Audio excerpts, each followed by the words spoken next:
We get caught up in so much drama and nonsense that you forget the essence of what we're talking about.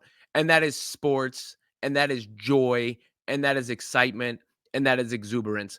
And I've said so many times that the basis of Caitlin Clark and the Indiana Fever's popularity is basketball. The basketball appeal of seeing Caitlin Clark play. And for all the nonsense talk, you never hear that when you're in an arena. You never, think about that when you're watching a game. And the vast majority of people who are consuming the product are doing that. They're buying tickets to a game or they're watching on TV and they're not participating in nonsense online discourse.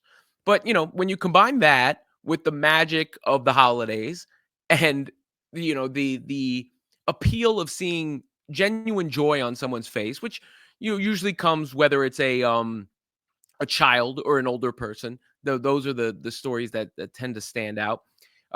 It's really a nice moment, and there was a really nice moment with a grandmother who received a Caitlin Clark Fever, I guess, T-shirt and Fever tickets, and she was thrilled about it. She was surprised. It was posted on Christmas morning, so I'm assuming on Christmas. And here was the video. Caitlin Clark. Oh God! Get that free.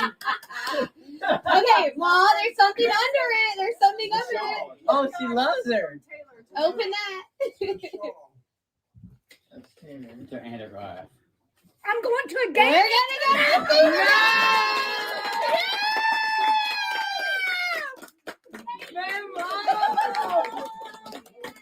See you in the house. Yeah. Oh, it's gonna be awesome. It's gonna be awesome. Oh yeah. I'm shaking. You gotta wear that shirt. Here you go. Oh, you know how much sleeping tonight. Oh, that's awesome. So such a nice video, such a nice moment. It was actually something that Caitlin Clark saw too, because Overtime Basketball posted it and Clark responded to that. So she did indeed see the video. Let's go, Grams, in her typical kind of deadpan, I guess you would say, humor. Caitlin's very funny, by the way. And her style of humor translates extraordinarily well to social media. Like it reads very funny. The way she says bro and stuff like that, right? Like those things translate very well. So just a really nice moment. There was another one too that happened around Paige Bueckers, because there was a young girl who received Paige Bueckers' shoes for Christmas and got permission to use a swear word. And that was a cute video too. Let me pull that one up, or at least the image, because that one adds to the basic spirit and everything that I'm talking about here. The same sort of joy that can't really be explained, and it is part of what makes these women such stars now, right? This was the young girl with the Paige Bueckers shoes.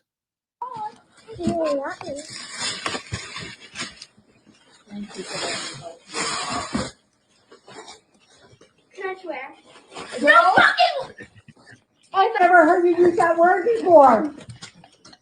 I'm like shocked. She caught herself too. That was kind of cute, right? She's nope, because I did the same thing with my son when we were at now he's cursing all the time, so I gotta get that under control. But we were at SmackDown and the crowd was chanting something with the F word in it. And I was like, it's okay, buddy. You could say it. And he got some joy in saying it. He certainly didn't catch himself in the midst of it.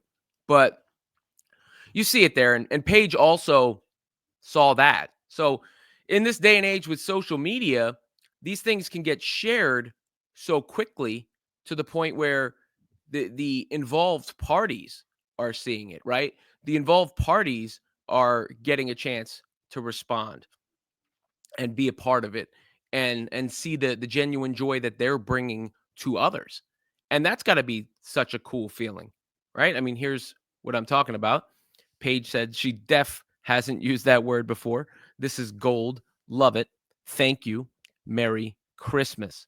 So, and then look, the person who posted it says, hello, highlight of my year. Let me make sure I credit that. Ava on TikTok for that one.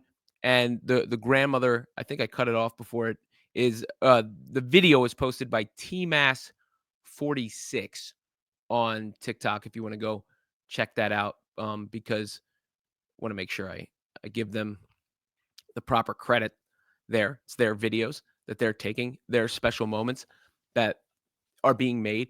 But imagine, being Caitlin Clark or Paige Bueckers, and I'm sure there's others out there that we haven't seen and I'm not discussing right now, and being able to have that sort of impact on someone. That's real, right? Like, that's not somebody typing behind a computer where you can't see their face. That's not somebody taking what somebody typed behind a computer and yelling and screaming about it on TV as if it is the story. These things are the story. That's just the truth. It really is. And it's so easy. And I participate in the conversation. Don't get me wrong. But it's so easy to drum up the controversy. And I know how the media business works, right? So you see, it's like a select. Let's take the jersey retirement thing. The idea that there was a jersey retirement controversy around Caitlin Clark, there really wasn't. It was like a couple tweets that blew up. And then people take it because it gives them content and they go, here comes the jersey retire. Oh, look at the backlash. But really, it was, and they went viral, don't get me wrong, and they caused a little bit of conversation on social media. But it's not as if that was the prevailing thought of the women's basketball community or the fans. That it just wasn't. Now, given the reaction of Clark, I understand why people feel that way immediately because there has been so much of an actual real backlash. Hell, the co-owner of the Mystics went on TV and said the whole WNBA should be on the cover, not Caitlin Clark. But let's remember these videos and these moments too, because these tell the true story, I think. And you see that young and old, right? A little girl, so excited to get her Paige Bueckers shoes that she gets permission to use a swear word, and a grandma, almost overcome with emotion and the idea that she gets to go check out the Indiana Fever live and in person. She was happy enough about the shirt, right? Like, she was Gucci when it comes to the shirt. Grandma didn't need more. Then, she gets to the bottom of that box and the tickets are there, and there you have it. The ticket to happiness, I suppose. That's what we can call it.